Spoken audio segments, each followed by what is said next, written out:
ಶ್ರೀ ಬಂಡೆ ಮಹಾಕಾಳಿ ದೇವಸ್ಥಾನ. ಈ ಪುರಾತನ ದೇಗುಲದ ಬಗ್ಗೆ ನಮಗೆ ಸಿಕ್ಕಿರುವ ಮೊದಲ ಉಲ್ಲೇಖಗಳು ಸುಮಾರು 600 ವರ್ಷಗಳಷ್ಟು ಹಿಂದಿನವು, ಅಂದರೆ 16ನೇ ಶತಮಾನದ ಆರಂಭದವು. ಅವತ್ತಿನ ಕಾಲದಲ್ಲಿ ಇವತ್ತಿನ ಈ ಕೆಂಪಾಂಬುದಿ ಕೆರೆ ಇನ್ನೂ ಸುಂದರವಾಗಿ ಹಚ್ಚ ಹಸುರಿನ ಪ್ರಕೃತಿಯ ಮಧ್ಯದಲ್ಲೇ ಇತ್ತು. ಅದರ ಬದಿಯಲ್ಲಿದ್ದ ಒಂದು ಬೃಹತ್ ಬಂಡೆಯ ಹತ್ತಿರ ನಂಜಮ್ಮ ಎಂಬ ಮಹಿಳೆ ದನ ಕುರಿ ಮೇಯಿಸುತ್ತಿದ್ದಳಂತೆ. ಅವತ್ತೊಂದು ದಿನ ಅವಳಿಗೊಂದು ದೈವಿಕ ಅಶರೀರವಾಣಿ ಕೇಳಿಸ್ತಂತೆ. ನಾನು ಮಹಾಕಾಳಿ ಈ ಬಂಡೆಯ ಒಡಲಿನಲ್ಲಿ ನೆಲೆಸಿದ್ದೇನೆ. ನನಗೆ ಪೂಜೆ ಮಾಡಿ ಒಂದು ದೇವಾಲಯ ಕಟ್ಟಿಸಬೇಕು. ಆ ಧ್ವನಿ ಕೇಳಿದ ನಂಜಮ್ಮನಿಗೆ ಮೊದಮೊದಲು ಅದು ಕೇವಲ ತನ್ನ ಭ್ರಮೆ ಅಂತಲೇ ಅನ್ನಿಸಿತ್ತು.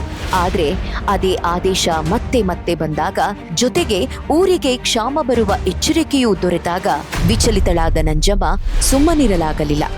ತಕ್ಷಣ ತನ್ನ ಊರಿನ ಜನಕ್ಕೆ ವಿಷಯ ಮುಟ್ಟಿಸಿಬಿಟ್ಟಳು. ಗಾಬರಿಗೊಂಡ ಊರ ಜನ ಸ್ಥಳಕ್ಕೆ ಬಂದು ನೋಡಿದರೆ ಆ ಬಂಡೆಯಲ್ಲಿ ನಿಜವಾಗಿಯೂ ಒಂದು ದೇವಿಯ ಸ್ವರೂಪವೇ ಇತ್ತು.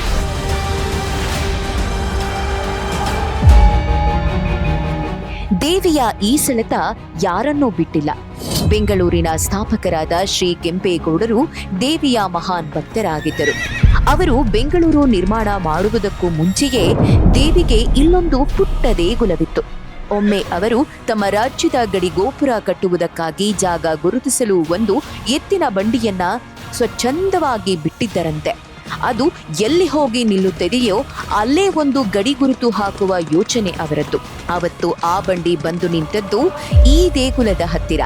ಕೆಂಪೇಗೌಡರ ಕಾಲಕ್ಕಿಂತಲೂ 100 ವರ್ಷಗಳ ಹಿಂದಿನಿಂದಲೇ ಇಲ್ಲಿ ದೇವಿಯ ಮೂರ್ತಿ ಇತ್ತಾದರೂ ಅವರು ಅವತ್ತು ಅಲ್ಲಿಗೆ ಬಂದಾಗ ಅಲ್ಲಿ ನಿಂತಿದ್ದದ್ದು ಇನ್ನೂ ಒಂದು ಪುಟ್ಟ ದೇಗುಲ ಮಾತ್ರ.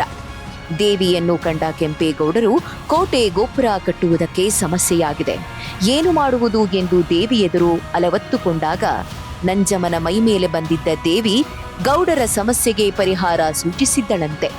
ಆಗ ಕೆಂಪೇಗೌಡರು ದೇವಾಲಯಕ್ಕೆ ಮಂಟಪಗಳನ್ನ ಕಟ್ಟಿಸಿ ಈ ಕ್ಷೇತ್ರವನ್ನು ನಂಜಮ್ಮನವರಿಗೆ ಬಳುವಳಿಯಾಗಿ ನೀಡಿದ್ದರು ಅನ್ನುವುದು ಇತಿಹಾಸ.